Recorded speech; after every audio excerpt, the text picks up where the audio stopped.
তবে চলুন আমার সাথে, আজকের যাত্রায় আমরা বেরিয়ে পড়েছি কোণার্কের উদ্দেশ্যে। বিশাখাপট্টনম থেকে কোণার্ক পর্যন্ত দূরত্ব প্রায় 475 কিলোমিটার, যা গাড়ি করে পৌঁছতে সময় নেবে 8 to 9 আওয়ার্স। নমস্কার আপনাদের সবাইকে, আমি স্বাগত জানাই আপনাদের আমার আরেকটি নতুন ভিডিওতে। আপনাদের সাথে কথা বলতে বলতে আমরা ফার্স্ট টোল প্লাজায় পৌঁছে গেছি।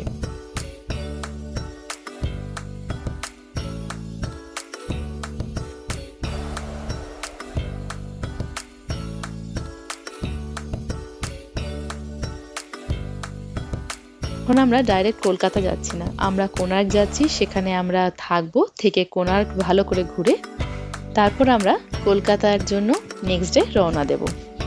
এখন আমরা NH-16 মধ্যে দিয়ে এগিয়ে চলেছি। এখন যে জায়গাটার মধ্যে দিয়ে যাচ্ছি বেশ জমজমাট একটা জায়গা, চারিদিকে দোকান রয়েছে আর কিছু সবজির দোকানও এখানে রয়েছে।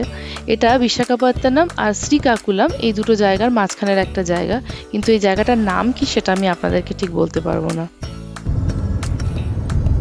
অনেকক্ষণ ধরে আকাশ মেঘাচ্ছন্ন ছিল, এখন ধীরে ধীরে মেঘ সরে সূর্যের আলো চারিদিকে ফুটে উঠছে। এটি দেখতে খুব সুন্দর লাগছিল, তাই ক্যামেরা বন্দি করলাম আর আপনাদের সাথে ভাগ করে নিলাম।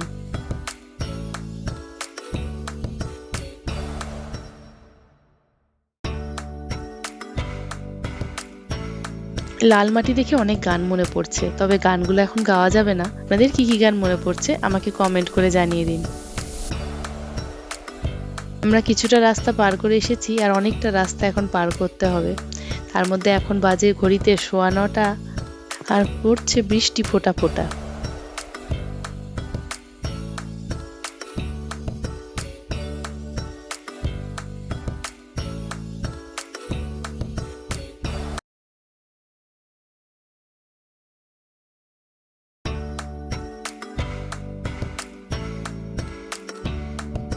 আমরা এগিয়ে চলেছি উড়িষ্যার দিকে।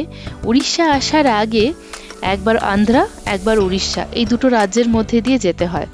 এমনি তো বোঝা যায় না, তবে বোর্ডগুলোর মধ্যে কোন লিপিতে লেখা রয়েছে সেটা দেখে বোঝা যায় যে এটা অন্ধ্রপ্রদেশ না উড়িষ্যা। আসলে ট্রিপ বা যাত্রা এক জায়গা থেকে অন্য জায়গা যাওয়ার গল্প শুধু নয়, এ হলো এক অনুভূতি। প্রকৃতি, ইতিহাস আর রাস্তায় ছড়িয়ে থাকা ছোট ছোট মুহূর্তগুলো মিলেই তৈরি হয় এক অনন্য অভিজ্ঞতা ও অনুভূতি।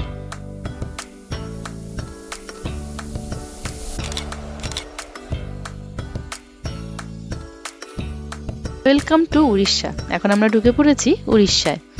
উড়িষ্যায় ঢোকার সঙ্গে সঙ্গে যেটা সব থেকে বেশি খেয়াল রাখতে হয় সেটা হলো এখানকার স্পিড লিমিট।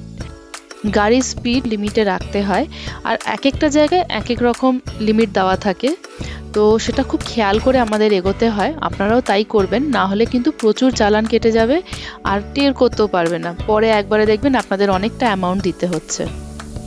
দুরকম ক্যামেরার ব্যবহার হয় এই স্পিড লিমিট চেক করার জন্য, যেটা আমি আমার অভিজ্ঞতা দিয়ে আপনাদের বলতে পারি। একটা ফিক্সড স্পিড মনিটরিং ক্যামেরা আর অন্যটা হলো mobile speed monitoring camera.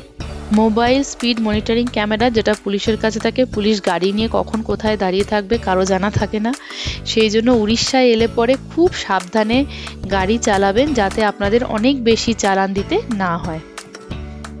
Orissa সম্বন্ধে কিছু ইনফরমেশন দিতে দিতে আমরা পৌঁছে গেছি এখন পেট্রোল পাম্পে। এখান থেকে পেট্রোল ভরিয়ে নেব। গতকাল আমরা অন্ধ্রপ্রদেশে পেট্রোল ভরিয়ে নিয়েছিলাম, এখন আমরা এখানে আবার পেট্রোল ভরাচ্ছি। উড়িষ্যার পেট্রোলের দাম অন্ধ্রপ্রদেশের থেকে 10 টাকা কম।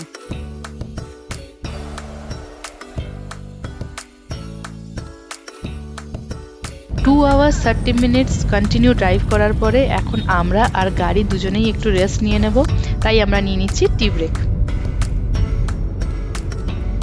টি ব্রেক নিয়ে এখন আমরা বেরিয়ে পড়েছি আবার আমাদের গন্তব্যের দিকে। বেরোতে বেরোতেই রাস্তায় দেখতে পেলাম রং সাইড ড্রাইভিং আর উইদাউট হেলমেট ড্রাইভিং। আপনারা আমাকে কমেন্ট করে অবশ্যই জানাবেন যে এরকম পরিস্থিতি আপনারা কোথায় কোথায় দেখেছেন আর দেখে কতটা খারাপ লেগেছে। এখন ঘড়িতে বাজে 11:05 আর আমরা যে রাস্তা দিয়ে এগিয়ে চলেছি সে রোড কন্ডিশন ভীষণ ভালো। এরকম রোড কন্ডিশন হলে জার্নিটা অনেক কমফোর্টেবল হয়ে যায়। আর রাস্তা এখন একদম ফাঁকা, তাই গাড়ি চালাতেও খুব কমফোর্টেবল ফিল করছেন আমার হাজবেন্ড। এখন গাড়িটাকে ক্রুজে দিয়ে দেওয়া হয়েছে, এতে পাটা রিল্যাক্স থাকে আর স্পিডটাও মেনটেন থাকে। এখন যেমন 75-এর স্পিডে এটা চলছে, যতক্ষণ না ব্রেক দেওয়া হচ্ছে ততক্ষণ এটা এই স্পিডেই চলতে থাকবে।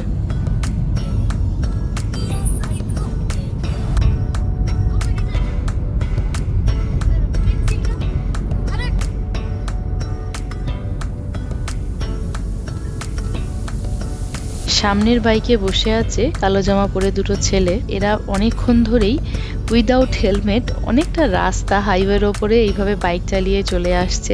দেখি কতটা দূর এরা এইভাবেই যায়। প্রচণ্ড সাহসিকতার পরিচয় দিচ্ছে তারা। আপনারাও নিশ্চয়ই আমার সাথে একমত, আমাকে কমেন্টে জানাবেন। এখানে মনে হয় হাট বসবে বা হাট বসেছিল, যেটা এখন শেষ হয়ে গিয়েছে, কারণ একটা দুটো দোকানই খোলা দেখতে পাচ্ছি।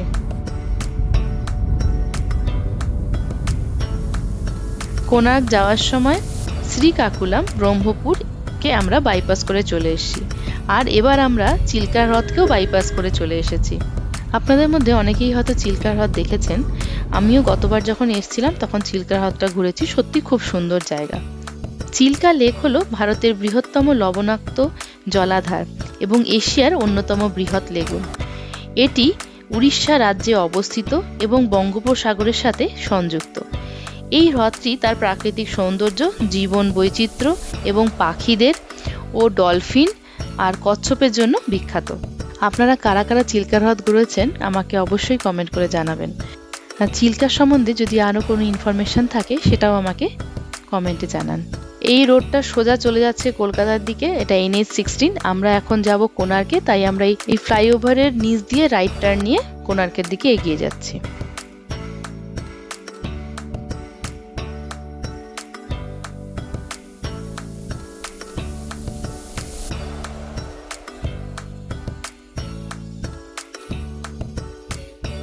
এখন যে রোডের মধ্যে দিয়ে আমরা যাচ্ছি সেটা হলো নিউ জগন্নাথ রোড।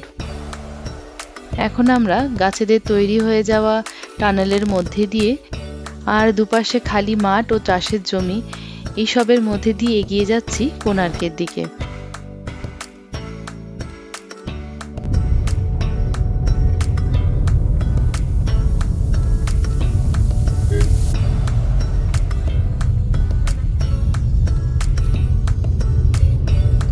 এখানে রাস্তাটা খুব সরু আর লোকালয়ের মধ্যে দিয়ে গাড়ি চালিয়ে এগিয়ে যেতে হচ্ছে, তাই জন্য একটু সাবধানে গাড়িটা চালাতে হচ্ছে।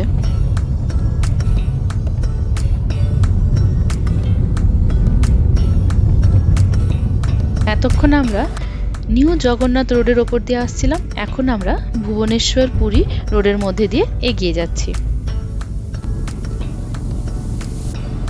এবার আমরা পুরী রোড ছেড়ে দিয়ে কোনার্ক রোডটা ধরবো। আমরা একদিন কোনার্কে থাকবো আর কোনার্ক সান টেম্পল এক্সপ্লোর করব। এখানে কত কাশফুল ফুটে রয়েছে, সাদা হয়ে আছে, কিন্তু ভিডিওটা ভালো করে নিতেই পারছি না।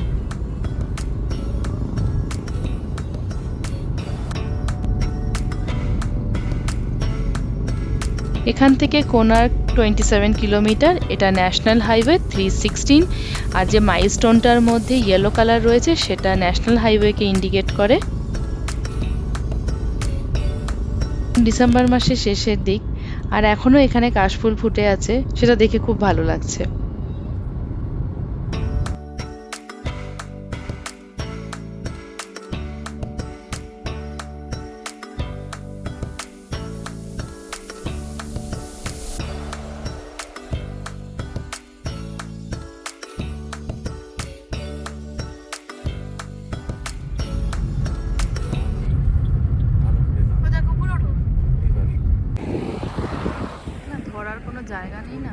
আমরা কোনার্কের অনেকটা কাছাকাছি চলে এসেছি, আর এখন যে নদীটা এখান দিয়ে বয়ে যাচ্ছে তা হলো কুশভদ্রা নদী। এই নদী ভারতের উড়িষ্যা রাজ্যে প্রবাহিত একটি গুরুত্বপূর্ণ নদী। এটি মহানদীর একটি শাখা নদী যা বঙ্গোপসাগরে মিশেছে।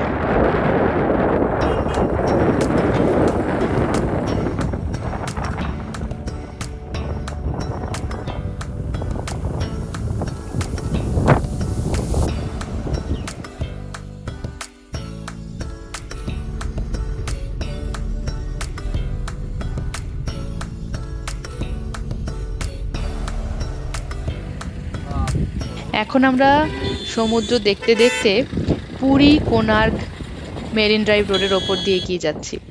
কিন্তু আমরা এখন সমুদ্রে নামবো না, কারণ প্রচণ্ড জোরে খিদে পেয়ে গেছে। আগে হোটেলে গিয়ে খাবার খেতে হবে।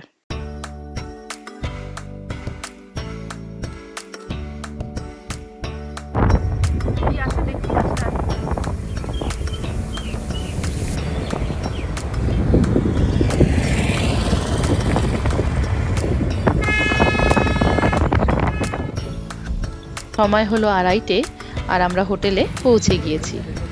এই হোটেলটা ওটিডিসির হোটেল আর এর নাম হলো যাত্রী নিবাস। এটা হলো কোণার্ক মন্দিরের একদম কাছে, তাই জন্য আমরা এখানে হোটেল বুক করেছি। এখান থেকে হেঁটেই কোণার্ক মন্দির যাওয়া যাবে। আমরা বেরিয়েছি সকাল 7:30টায়, মাঝখানে দুবার ব্রেক নিয়েছি। তারপর 2:30টার সময় আমরা এখানে পৌঁছে গেছি।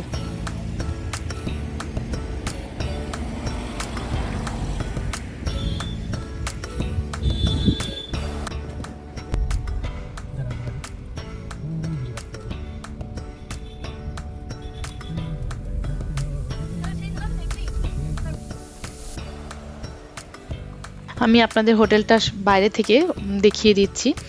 অনেক গাছ লাগানো আছে আর দেখতে বেশ ভালোই লাগছে। দেখুন সুন্দর ভাবে সাজানো। আর আরেকটা যেটা সব থেকে ভালো ব্যাপার, পার্কিংয়ের জন্য অনেকটা জায়গা রয়েছে। আমরা যখন এরকম রোড ট্রিপে গাড়ি নিয়ে বেরোই, তো একটা মাথায় সবসময় থাকে যেন এমন হোটেল থাকে যেখানে পার্কিংটা ভালোভাবে করা যাবে আর খুব সিকিওর থাকবে গাড়িটা। সেটা নিয়ে সারা রাত যেন চিন্তা না থাকে যে গাড়িটার কি হলো। তো আর গাড়িতে জিনিসও থাকে, সেগুলোও বের করার কোনো টেনশন থাকে না। অতটুকুনি জিনিস নিয়েই হোটেল রুমে যাই, যেটা খুব প্রয়োজনীয় এবং ভ্যালুয়েবল। বাকিটা গাড়িতেই থাকে।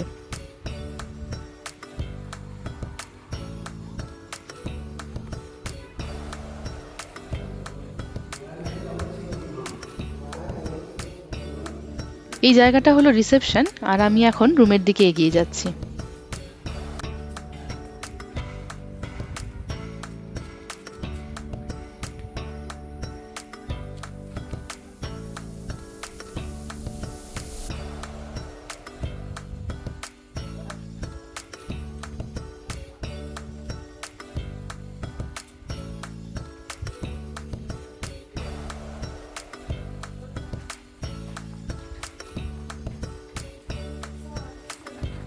রিসেপশনের পরে আধা মিনিট হাঁটার পরে আমি আমার রুমে পৌঁছে গিয়েছি।